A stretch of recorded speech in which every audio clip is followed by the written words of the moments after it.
வருகிற April May மாதங்களில் தமிழகத்தில் சட்டமன்ற தேர்தல் நடைபெறவுள்ள நிலையில் அனைத்து கட்சிகளும் தங்களது இறுதிக்கட்ட வியூகங்களை வகுத்து வரும் இந்த சூழ்நிலையில் தற்போதைய அரசியல் சூழ்நிலை பற்றிய ஒரு அரசியலே இந்த காணொலியாகும். தற்போதைய சூழ்நிலையில் தமிழகத்தில் 4 முனை போட்டி ஏற்படுவதற்கான வாய்ப்புகளே அதிகம் உள்ளன. நடிகர் விஜயின் டிவிக கட்சியானது திமுக மற்றும் அதிமுகவுடன் கூட்டணி வைக்காத சூழ்நிலையில் தமிழகத்தில் 4 முனை போட்டி ஏற்படுவதற்கான வாய்ப்புகளே அதிகம் உள்ளன.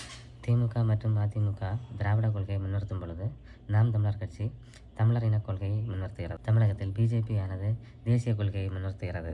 நடிகர் விஜயின் டிவிக கட்சியானது திராவிடம் மற்றும் தமிழின கொள்கையின் கலவையாக தனது கொள்கையை கொண்டுள்ளது. முதலில் ஆளுகின்ற திமுகவின் சாதகமான அம்சங்கள் மற்றும் பாதகமான அம்சங்களை பற்றி பார்ப்போம். திமுக அரசின் சாதகமான அம்சங்கள் என்றால் அதன் கூட்டணி பலம் மற்றும் மகளிர் ஊக்கத்தொகை, மகளிருக்கான இலவச பேருந்து திட்டம், மற்றொரு வாக்கு வங்கி மற்றும் கட்சியின் உள்கட்டமைப்பு திமுகவின் சாதகமான அம்சங்களாகும். திமுகவின் பாதகமான அம்சங்கள் என்று பார்த்தால் சட்ட ஒழுங்கு சீர்கேடு, பெண்கள் பாதுகாப்பு இன்மை மற்றும் கடந்த தேர்தல் வாக்குறுதிகளின் நிறைவேற்றாமை ஆகியவை. திமுக இதுவரை ஆன்டி இன்கம்பன்சியை கடந்து தொடர்ந்து இரண்டு முறை வெற்றி பெற்றதில்லை என்பதே அதன் வரலாறு. அஇஅதிமுகவின் சாதகமான அம்சங்கள் என்று பார்த்தால் ஆளுகின்ற திமுக அரசின் மீது மக்களுக்கு உள்ள வெறுப்பு மற்றும் கூட்டணி பலம் மற்றும் கட்சியின் ஒற்றை தலைமை ஆகியவை அஇஅதிமுக கட்சியின் சாதகமான அம்சங்கள். அஇஅதிமுகவின் பாதகமான அம்சங்கள் என்று பார்த்தால் அக்கட்சியின் உள்கட்சி பூசல்களாகும். டிடிவி தினகரன் மற்றும் ஓபிஎஸ்ஸின் பிளவு அக்கட்சியை பலவீனப்படுத்தக்கூடும். நாம் தமிழர் கட்சியின் சாதகமான அம்சங்கள் என்று பார்த்தால் அக்கட்சியின் கொள்கை மற்றும் இளைஞர்களுக்கு மத்தியில் நாம் தமிழர் கட்சியில் உள்ள வரவேற்பு இவை இரண்டும் நாம் தமிழர் கட்சியின் சாதகமான அம்சங்களாகும்.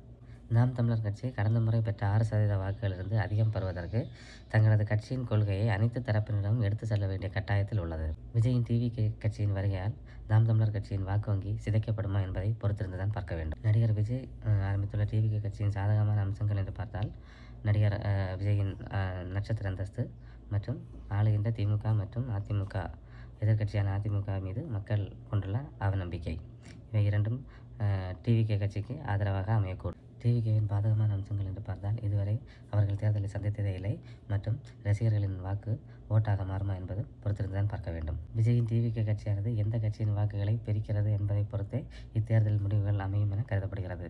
அஇஅதிமுக கட்சியின் கூட்டணி கட்சியான பாஜக மற்றும் பாமக கட்சிகள் பெறும் வாக்கு சதவீதம் அஇஅதிமுகவின் வெற்றி தோல்விக்கு முக்கிய பங்காற்றும் என கருதப்படுகிறது.